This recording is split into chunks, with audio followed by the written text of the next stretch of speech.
আরও একটা ছোট্ট ভিডিও নিয়ে চলে এসেছি। এগুলো সব অর্গ্যানিক A to Z এর আন্ডারে থাকবে। আপনারা কিন্তু A to Z ক্লিক করলে এরকম ধরনের আরও অনেক প্রশ্ন পেয়ে যাবেন। এখানে বলা হচ্ছে মাইনাস আই ইফেক্ট কার ক্ষেত্রে বেশি। বেশ কিছু স্পিসিস নেওয়া হয়েছে, প্রতিটা স্পিসিসই কিন্তু গ্রুপ 15 থেকে তৈরি হয়েছে। বেশ, আমরা কিন্তু প্রথম উত্তরটা করতে প্রথমেই চলে এসেছি। তো ক্লাসটা যেমন আছে তেমনি রাখবো। আর এখানে আরেকটা, এটা তো আরেকটা কারোর সঙ্গে সামহট কারোর সঙ্গে যুক্ত রয়েছে, সেই জন্য এরকম একটা কম্পাউন্ড। আর এই ক্ষেত্রে নাইট্রোজেনের ক্ষেত্রে সবগুলো হাইড্রোজেন রয়েছে, প্লাস এটা কারোর সঙ্গে একটা যুক্ত আছে ধরে নিলাম। কার সঙ্গে যুক্ত আছে আমার জানার দরকার নেই, যতটুকু দিয়েছি আমরা ততটুকুই কিন্তু করব। ও সরি, এটাও কিন্তু আর নাইট্রোজেন কিন্তু গ্রুপের একদম প্রথম দিকে রয়েছে নাইট্রোজেন, ফসফরাস, তারপর আর্সেনিক, তারপর অ্যান্টিমনি, সবগুলো হচ্ছে গ্রুপ 15-এ পড়ে যায়। যত নিচের দিকে নামা হয় তত কিন্তু সাইজটা বাড়তে থাকে, কারণ সেল নাম্বারটা বাড়ছে।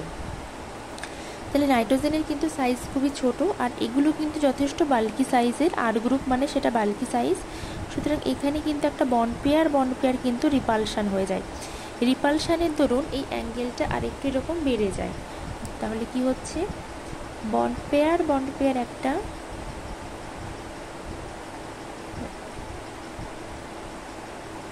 রিপালশান হয়ে যাচ্ছে।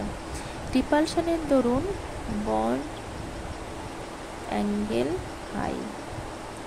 বন্ড অ্যাঙ্গেল যদি হাই হয় তাহলে কিন্তু, আচ্ছা এখানে একটুখানি বলে দিই, হাইব্রিডাইজেশন যখন sp3 হয় বন্ড অ্যাঙ্গেল হয়ে যায় 109 ডিগ্রি 28 মিনিট বন্ড অ্যাঙ্গেল। যখন sp2 হয় তখন হয়ে যায় বন্ড অ্যাঙ্গেল 120 ডিগ্রি। যখন sp হয় বন্ড অ্যাঙ্গেল হয়ে যায় 180 ডিগ্রি। সুতরাং এই অর্ডারে কিন্তু বন্ড অ্যাঙ্গেলটা বাড়লো, ঠিক আছে। এই বন্ড অ্যাঙ্গেল যত বেশি বাড়ে, এদিকে যদি আমি এস ক্যারেক্টারটা লিখি, পার্সেন্টেজ অফ এস, এখানে কিন্তু 25% ছিল, এর জন্য কিন্তু 33% ছিল, এর জন্য 50%। সুতরাং আমি একটা কথা কিন্তু বলতে পারি হাইব্রিডাইজেশনের সঙ্গে কানেক্ট করিয়ে, এটা ইকুয়ালস টু এটা, মানে পার্সেন্টেজ অফ এস ক্যারেক্টার আর এবং বন্ড অ্যাঙ্গেল কিন্তু প্রপোর্শনাল সম্পর্কে থাকে। মানে বন্ড অ্যাঙ্গেল যত বাড়ছে পার্সেন্টেজ অফ এস ক্যারেক্টারও কিন্তু তত বাড়ে। আরও একটা কথা জানি, পার্সেন্টেজ অফ এস ক্যারেক্টার বাড়লে ইলেকট্রোনেগেটিভিটি বাড়ে। এইটুকু আপনাকে আগে একটু জেনে রাখতে হবে। এবার আমরা চলে আসবো back to question. Bond pair রিপালশনের দরুন কি হলো, বন্ড অ্যাঙ্গেলটা বাড়লো। আর বন্ড অ্যাঙ্গেল বাড়লে কি হচ্ছে, বন্ড অ্যাঙ্গেল বাড়লে পার্সেন্টেজ অফ এস হাই, কারণ এখানে আমরা দেখেছি। তাহলে পার্সেন্টেজ অফ এস যদি হাই হয় তাহলে কি হবে, তাহলে কিন্তু এর ইলেকট্রোনেগেটিভিটির কিন্তু হাই। তাহলে এর ক্ষেত্রেই টোটাল গ্রুপটার ক্ষেত্রে কিন্তু ইলেকট্রোনেগেটিভিটি হাই হয়ে গেল।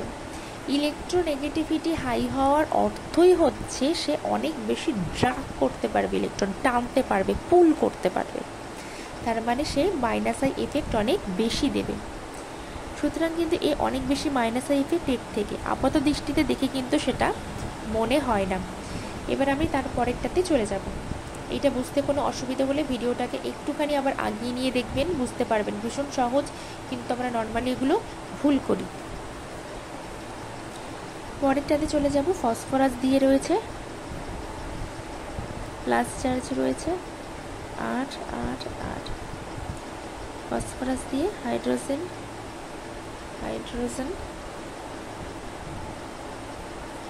কি গ্রুপ আছে এদিকে আমার দেখার দরকার নেই। এবার কিন্তু নাইট্রোজেনের পরে ফসফরাস, সুতরাং কিন্তু এর কিন্তু সাইজটা একটু বাড়ছে। এর সাইজটা বাড়ার ফলে আগেরটার ক্ষেত্রে যেরকম বন্ড পেয়ার একটা রিপালশান কাজ করছিল, এক্ষেত্রে কিন্তু এই বন্ড পেয়ার রিপালশান রিপালশান, আচ্ছা নো বন্ড পেয়ার রিপালশান, কোনোরূপ বন্ড পেয়ার রিপালশান কাজ করে না। আর এর এর ক্ষেত্রে তো করেই না, এর ক্ষেত্রেও করে না, কারণ এর সাইজটাও বড়, সুতরাং বড় বড় গ্রুপ যুক্ত থাকলে কোনো অসুবিধা হয় না। তাহলে এবার হচ্ছে বিষয়, এখানে পজিটিভ আছে, এখানেও পজিটিভ, কিন্তু যখন রিপালশন করছে না তখন এই এর একটা কিন্তু প্লাস আই এফেক্ট থাকে, সুতরাং এতে কিন্তু ইলেকট্রনের ডেনসিটি রয়েছে। এ সবসময় চেষ্টা করবে একটু ইলেকট্রন দিয়ে একে পূরণ কর, এই চেষ্টা করবে একটু ইলেকট্রন দেওয়ার, এই একটু, সুতরাং এই পজিটিভ চার্জের পরিমাণটা কিন্তু সামান্য পরিমাণ কমে যাচ্ছে এর তুলনায়। তাহলে পজিটিভ চার্জের পরিমাণ যদি কমে যায় তাহলে ইলেকট্রনের প্রতি আকাঙ্ক্ষা, ইলেকট্রনের প্রতি চাহিদা কমে যাচ্ছে, এর কিন্তু সেই চাহিদা কমছে না, কিন্তু এর কমে যাচ্ছে, তাই এর ক্ষেত্রে মাইনাস আই এফেক্টটা কিন্তু এই অর্ডারে কাজ করবে। ওকে, এর ক্ষেত্রেও সেম এক্সপ্লানেশনই হবে, মানে শুধুমাত্র নাইট্রোজেনের ক্ষেত্রে যেহেতু ছোট সাইজ মাইনাস আই এফেক্টটা উল্টো অর্ডারে কাজ করে, বাকিদের ক্ষেত্রে কিন্তু উল্টো অর্ডারে কাজ করে। এইটুকু ভীষণ, এই জায়গাটা একটুখানি জানা থাকলে আর এই রিলেশনটা একটুখানি জানা থাকলে এই ধরনের প্রশ্নগুলোও কিন্তু সহজে উত্তর দেওয়া যাবে। এই ধরনের প্রশ্ন ডাইরেক্টলি যদি নাও জিজ্ঞাসা করে, তবে যে রিয়াকশন মেকানিজমগুলো থাকবে সেক্ষেত্রে কিন্তু আমাদের খুব সহজ হবে, যদি আমার জানা থাকে তাহলে রিয়াকশন মেকানিজমে আমার মানে রোল প্লে করা, রিয়াকশন মেকানিজমে এগিয়ে যাওয়া অনেক বেশি সহজ হবে। আর যারা 9-10-এর জন্য পরীক্ষার প্রস্তুতি আছে তাদের কিন্তু এইরকম ধরনের প্রশ্ন একটা ডাইরেক্টও চলে আসতে পারে, যদি প্রশ্নের কোয়ালিটি মিডিয়াম লেভেলের হয়। আর যদি হাই লেভেলের হয় সেক্ষেত্রে কী করবে, ওরা একটা রিয়াকশানের ভিতরে এই কনসেপ্টটাকে ইউজ করে দেবে। ভীষণ ভালো থাকবেন।